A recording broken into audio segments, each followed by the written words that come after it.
सभी साथियों का स्वागत है अभिनंदन हमारे YouTube channel MKS teaching point में बात करेंगे आज की महत्वपूर्ण खबरों की, जिसमें 69 शिक्षक भर्ती से संबंधित जो भी महत्वपूर्ण खबरें हैं उन पर चर्चा करेंगे। साथ ही में अन्य खबरों में विशिष्ट वीटीसी 2004 सुप्रीम कोर्ट का आदेश, बिना शिक्षण किए लाखों का मान दे देगी सरकार, और लेखपाल अपडेट 2000 को पदोन्नति, नई व पेंडिंग भर्ती पर महत्वपूर्ण खबर, एसएससी जीडी कांस्टेबल रिजल्ट जारी, और साथ ही साथ शिक्षा मित्रों का सीएम को पत्र, और सीएपीएफ सिपाही भर्ती 2022 3.67 लाख पास, और समान मूल्यांकन विवाद को लेकर के महत्वपूर्ण खबरें, साथ ही साथ कुछ अन्य खबरें जिन पर हम चर्चा करने वाले हैं। आशा करेंगे आप वीडियो को अंत तक जरूर देखेंगे और जितने भी साथी हैं इस वीडियो को शेयर जरूर करेंगे और साथ ही साथ अन्य साथियों को हमारे यूट्यूब चैनल से जुड़ने के लिए प्रेरित करेंगे। चलिए स्टार्ट करते हैं। सबसे पहले हम बात करेंगे 69 शिक्षक भर्ती में आखिरकार मंसूबे सफल। जैसा कि आप सभी लोगों को पता है 69 शिक्षक भर्ती में बहुत सारे मामले अभी भी पेंडिंग में हैं। इसी क्रम में आप सभी लोग का बहुत ही महत्वपूर्ण मुद्दा आरक्षण केस का, जिसमें लगातार सुनवाइयों के बाद सिंगल बेंच का जजमेंट आया और कहीं ना कहीं उस पर अभी तक अमल नहीं किया गया, जो कहीं ना कहीं सरकार के जो है मंसूबों को स्पष्ट कर रही है। सरकार ने उसी मंसूबों के तहत अभी तक कोई भी महत्वपूर्ण जानकारी नहीं प्राप्त हो सकी। हालांकि हमारे 6800 साथियों ने जब से उनकी लिस्ट रद्द की गई है सिंगल बेंच के माध्यम से, तब से जो है प्रयास जारी है और हर स्तर पर प्रयास किया जा रहा है, लेकिन उस प्रयास का अभी तक कोई महत्वपूर्ण नतीजा निकलकर सामने नहीं आया है। कहें तो सरकार और विभाग ने कोई महत्वपूर्ण बयान कहें या कोई महत्वपूर्ण जानकारी अभी तक प्रोवाइड नहीं कराई है। जहां तक अधिकारियों ने भी यही कहा है कि सरकार हमें जो निर्देश देगी उसी के अनुसार कार्य किया जाएगा। तो कहीं ना कहीं आप सभी लोगों को पता है कल निकाय चुनाव की जो है घोषणा हो चुकी है और कहीं ना कहीं सरकार के मंसूबे अब सफल होते नजर आ रहे हैं, क्योंकि जो साथी हमारे धरना प्रदर्शन के माध्यम से अपनी आवाज़ को रख रहे थे, कहीं ना कहीं उस पर जो है अब ब्रेक लग जाएगा, क्योंकि आचार संहिता का उल्लंघन नहीं किया जा सकता है, धरना प्रदर्शन अलाउड नहीं दिखाई दे रहे हैं। तो कहीं ना कहीं सरकार को इसमें बहुत बड़ा समय मिल गया है और इसी के अंतर्गत सरकार जो है अब बहुत बड़ा खेल करेगी, क्योंकि असली खेल की जो तैयारी थी वो कहीं ना कहीं हमारे साथियों के प्रयास से उसमें जो है ब्रेक लगता नजर आ रहा था और लगातार इस मुद्दे को उठाया जा रहा था, चाहे मीडिया के माध्यम से हो, चाहे अखबारों के माध्यम से हो, चाहे आपके जनप्रतिनिधियों के माध्यम से हो, लगातार इस मुद्दे को उठाया और उछाला जा रहा था। कहीं ना कहीं उस मुद्दे में सरकार को एक बहुत बड़ा जो है यहाँ पर बहुत जो स्पष्ट रूप से समय मिलता दिख रहा है और इसी के दौरान सरकार अपने असली चीज़ों को देखते हुए नजर आएगी। जैसा हम आपको अवगत भी कराते आए हैं, लगातार विभाग जो है सरकार का निर्देश प्राप्त होने के बाद रिव्यू कर रहा है जो आपकी लिस्ट है, उसके बाद में इन्हीं के अंतर्गत आप सभी लोगों को आपको आगे का रास्ता देखता नजर आएगा और जल्द इस मामले को चैलेंज किया जाएगा। और जैसे इस मामले को डबल बेंच में सरकार की तरफ से चैलेंज किया जाता है तो कहीं ना कहीं ये आरक्षित वर्ग के लिए एक अच्छी और महत्वपूर्ण पहल होगी, लेकिन अभी की अगर स्थिति को देखें तो सरकार इस चीज़ को स्पष्ट नहीं कर रही कि वो डबल बेंच में जाएगी भी या नहीं जाएगी। इसी को लेकर के साथी परेशान है और इसी को लेकर के धरना प्रदर्शन किया गया था कि सरकार इसको स्पष्ट करे कि डबल बेंच जाएगी या नहीं जाएगी। तो सरकार ने अभी तक स्पष्ट नहीं किया है। ये सर उनको एक और बड़ा जो है हथियार साबित हो रहा है निकाय चुनाव, क्योंकि इस आधार से सरकार को एक बहुत प्रॉपर समय मिल रहा है। इस समय के अंतर्गत क्या क्या चीज़ें कर सकता है ये आप सभी लोग जान सकते हैं। तो कहीं ना कहीं बेसिक बात अब असली जो तैयारी है उसको आपने मजबूत करेगा और कहीं ना कहीं अब मामला कोर्ट से ही निस्तारित, कोर्ट की सुनवाई से ही चीज़ें स्पष्ट हो सकेंगी। और जैसा कि आप सभी लोगों को पता, हमने आपको अवगत भी कराया है कि उत्तर कुंजी मामले में जो है 12 अप्रैल को महत्वपूर्ण सुनवाई लगी हुई है। कुछ चीज़ें वहाँ से स्पष्ट होती नजर आएंगी कि उत्तर कुंजी में जैसा कि अभी तक जो है इसी केस को मुद्दा बनाया गया था कि 13/156 का जो ऑर्डर आया उसी के अधीन ये कार्य किया जा रहा है, यानी पूरी की पूरी लिस्ट को रद्द किया गया है, हम उसी पर विचार कर रहे हैं। कहीं ना कहीं ये चीज़ें स्पष्ट हो जाएंगी तो जो सुनवाई होने जा रही है उत्तर कुंजी प्रकरण में बहुत ही महत्वपूर्ण है और चीज़ें स्पष्ट होती दिखेंगी। यहाँ पर बात करें तो अभी सरकार के मंसूबे बिल्कुल स्पष्ट हैं, किसी भी तरीके से आगे का जो है प्रोसेस दिखाई नहीं दे रहा है। अभी तक कोई भी ऐसी चीज़ नहीं है जो आप सभी लोगों के लिए स्पष्ट हो सके। जहाँ तक सूत्रों के हिसाब से जो खबर आ रही है कि सिर्फ और सिर्फ जो है आकलन किया जा रहा है कि कितने अभ्यर्थी जो इस पूरी लिस्ट को अगर रिविजिट किया जाता है तो कितने अभ्यर्थी चयन से बाहर होंगे और उनको किस प्रकार से समायोजित किया जाएगा, इन सभी चीज़ों को लेकर के विचार विमर्श किया जा रहा है। अतएव अन्य चीज़ों पर विचार नहीं किया जा रहा है। फिलहाल इसको अपने विचारणीय मुद्दे में लाने के लिए आपका प्रयास ही आप सभी लोगों को आगे ले जा सकता है। देखने वाली बात होगी कि आगे क्या होता है। फिलहाल अभी की स्थिति जो है उससे बेसिक भाग असली खेल की तैयारी कर रहा है। इधर अगली महत्वपूर्ण खबर की तरफ हम बात करेंगे, जिसमें विशिष्ट बीटीसी 2004 का जो मैटर है उसको लेकर के बड़ी खबर सामने निकल कर आई है। साथियों, स्पष्ट रूप से लिखा गया है कि विशिष्ट वीटीसी 2004 बैच में प्रशिक्षण के बावजूद बेरोजगार अभ्यर्थियों को सरकार लाखों रुपए स्टाइपेंड यानी मानदेय देने जा रही है। इसके लिए अधिकारियों ने परिषदीय प्राथमिक स्कूलों की नियुक्त अधिकतम आयु 50 वर्ष कट ऑफ निर्धारित किया है। खास बात यह है कि सालों तक अपने हक की लड़ाई लड़ने वाले इन बेरोजगारों ने एक दिन भी शिक्षण कार्य नहीं किया है। राज्य शैक्षणिक अनुसंधान एवं प्रशिक्षण परिषद यानी SCERT की निदेशक डॉक्टर अंजना गोयल ने 29 मार्च को सभी जिला शिक्षा एवं प्रशिक्षण संस्थान डाइट के प्राचार्य और बेसिक शिक्षा अधिकारियों को पत्र जारी कर बेरोजगार अभ्यर्थियों के संबंध में सूचना मांगी। इसी पत्र में निदेशक ने साफ किया कि 50 वर्ष की आयु तक ही मानदेय दिया जाएगा। तकरीबन 500 बेरोजगार प्रशिक्षुओं को 2.5 लाख रुपए से अधिक बकाया मानदेय जो है वो आप सभी लोगों को मिलना है। बेरोजगारों को 2013 से जो है मिलना है मानदेय। विशिष्ट बीटीसी 2004 के बैच के प्रशिक्षण के शासनादेश में प्रशिक्षुओं को सहायक अध्यापक के पद पर नियुक्त मिलने तक प्रतिमाह 2500 रुपये मानदेय देने का प्रावधान था। 2004 बैच में दूरस्थ शिक्षा विधि से बीएड करने वाले सैकड़ों अभ्यर्थियों ने प्रवेश लिया था, लेकिन प्रदेश सरकार ने सहायक अध्यापक पद पर नियुक्ति के लिए इस डिग्री को अमान्य कर दिया था। इसके खिलाफ इन अभ्यर्थियों ने लंबी लड़ाई लड़ी और 26 अप्रैल 2013 को सुप्रीम कोर्ट से जीत मिलने के बाद सितंबर 2013 से इनका 6 माह का प्रशिक्षण शुरू हुआ। तब से 500 प्रशिक्षु जो अब तक बेरोजगार हैं मानदेय के हकदार हो गए हैं। आयु सीमा को लेकर के भी विवाद था और सुप्रीम कोर्ट जो है इसको लेकर के बहुत ही महत्वपूर्ण जो है आदेश जारी किया था, जो इन साथियों के लिए बहुत ही महत्वपूर्ण है। तो कहीं ना कहीं अब सरकार मानदेय इनको जो है ग्रांट करेगी। बहुत ही महत्वपूर्ण खबर है।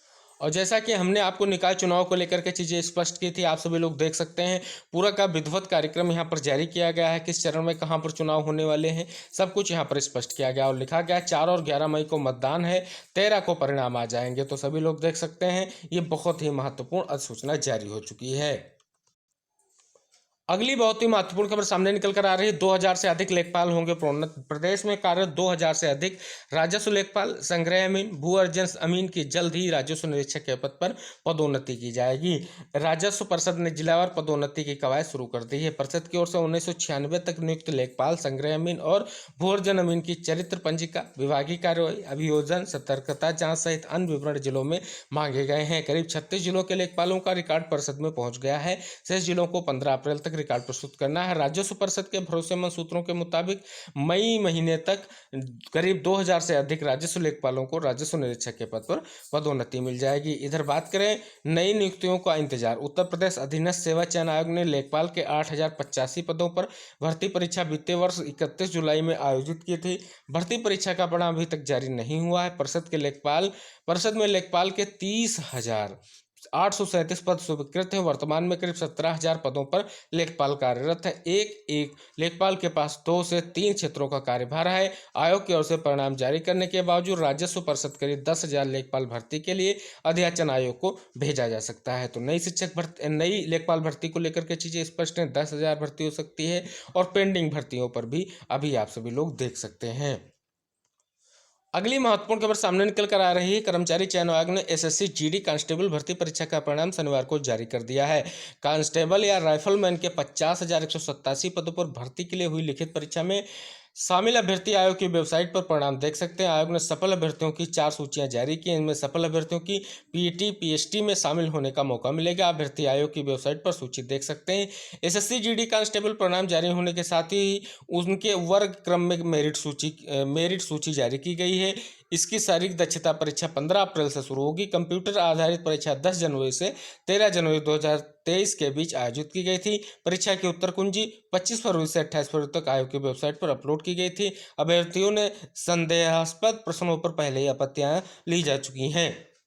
इधर शिक्षा मित्रों ने विभिन्न मांगों को लेकर के मुख्यमंत्री को भेजा पत्र। उत्तर प्रदेश प्राथमिक शिक्षा मित्र संघ के शिक्षा मित्रों के मानदेय में बढ़ोतरी समेत विभिन्न मांगों को लेकर के CM को पत्र भेजा है। जिलाध्यक्ष ने कहा कि शिक्षा मित्रों की योग्यता पूर्ण कराकर समायोजन पर जो है नियमित किया जाए। नई शिक्षा नीति में सम्मिलित कर इनका भविष्य सुरक्षित किया जाए। TT पास शिक्षा मित्रों को नियम में सीमित शिथिलता देते हुए सहायक अध्यापक पद पर नियमित किया जाए। महिला शिक्षा मित्रों को उनके ससुराल के पास के विद्यालय में स्थानांतरित किया जाए।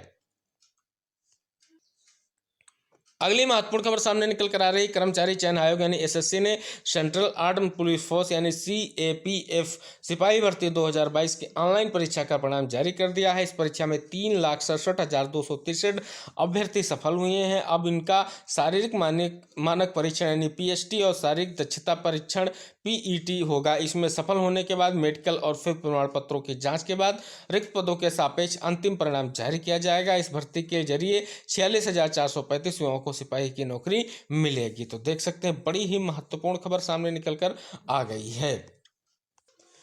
अगली महत्वपूर्ण खबर है, पिछली परीक्षाओं के तरह इस बार भी पीसीएस 2022 में ऐसे चयनितों की संख्या काफ़ी अधिक है जिन्होंने स्नातक या प्रास्नातक की पढ़ाई तो विज्ञान विषय से की, लेकिन पीसीएस में मानविकी विषयों के साथ शामिल हुए और सफलता हासिल की। फिलहाल विज्ञान मानविकी के बीच यह विवाद खत्म होने जा रहा है। पीसीएस 2023 से सभी अभ्यर्थियों का एक समान मूल्यांकन होगा।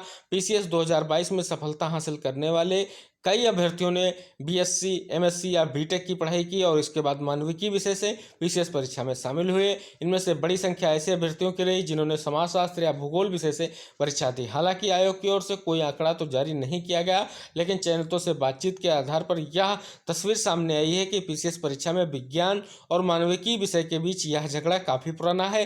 मानविकी विषयों की पढ़ाई करने वाले अभ्यर्थी अक्सर यह आरोप लगाते हैं कि विज्ञान विषय वाले जो अभ्यर्थी वैकल्पिक विषय के रूप में मानविकी विषय के साथ अंग्रेजी माध्यम से परीक्षा देते हैं, स्केलिंग के आड़ में उन्हें अतिरिक्त अंक दे दिए जाते हैं।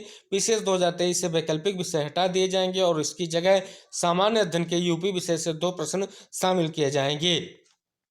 तो कहीं ना कहीं वैकल्पिक विषय हटाए जाने से परीक्षा की स्केलिंग में भी नहीं होगी और विज्ञान एवं मानविकी विषयों के बीच चल रहा पुराना विवाद भी खत्म हो जाएगा। साथ ही उत्तर प्रदेश के अभ्यर्थियों के लिए परीक्षा की तैयारी भी ज़्यादा आसान हो जाएगी। इस बदलाव का अवसर पीसीएस 2023 के परिणाम को देखने को मिलेगा।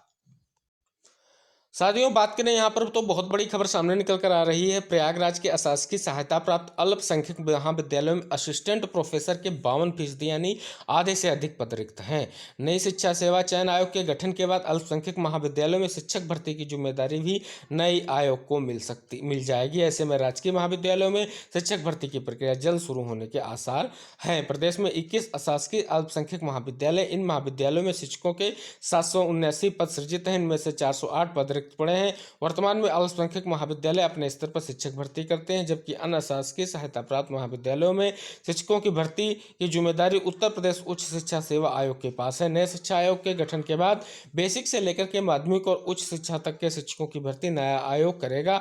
अल्पसंख्यक महाविद्यालयों में कॉलेज स्तर से भर्ती होने के कारण अक्सर ये आरोप भी लगते हैं कि भर्ती में मनमानी की जा रही है और प्रबंधन तंत्र के लोग अपने करीबियों को ही भर्ती करते हैं। काफी समय से मांग भी उठ रही है कि अल्पसंख्यक कॉलेज में भी भर्ती संस्था के माध्यम से नियुक्तियां की जाए, क्योंकि इन कॉलेज में शिक्षकों के वेतन आदि का भुगतान सरकार से मिलने वाली अनुदान राशि से किया जाता है। और साथ ही साथ यहाँ पर देख सकते हैं नए आयोग गठन से भर्ती में पारदर्शिता भी आएगी। तो कहीं ना कहीं बड़ी ही महत्वपूर्ण खबर सामने निकल कर आई है।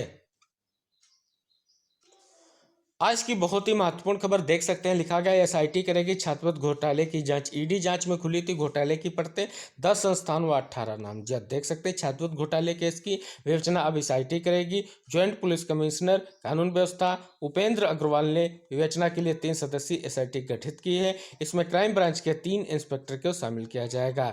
तो कहीं ना कहीं आप सभी लोग देख सकते हैं परिवर्तन निदेशालय की जांच में 150 करोड़ से अधिक के छात्रवृत्ति घोटाले की पुष्टि हुई थी। ईडी की जांच रिपोर्ट के आधार पर बीते सप्ताह जो है यहाँ पर केस दर्ज कराया गया है। इसमें 10 संस्थानों और फिनो बैंक के अफसरों के व कर्मचारियों को आरोपी जो है बनाया गया है। तो बड़ी खबर है, महत्वपूर्ण खबर सामने निकल कर आई है। तो ये थी साथियों आज की महत्वपूर्ण खबरें जिन पर हमने चर्चा की है।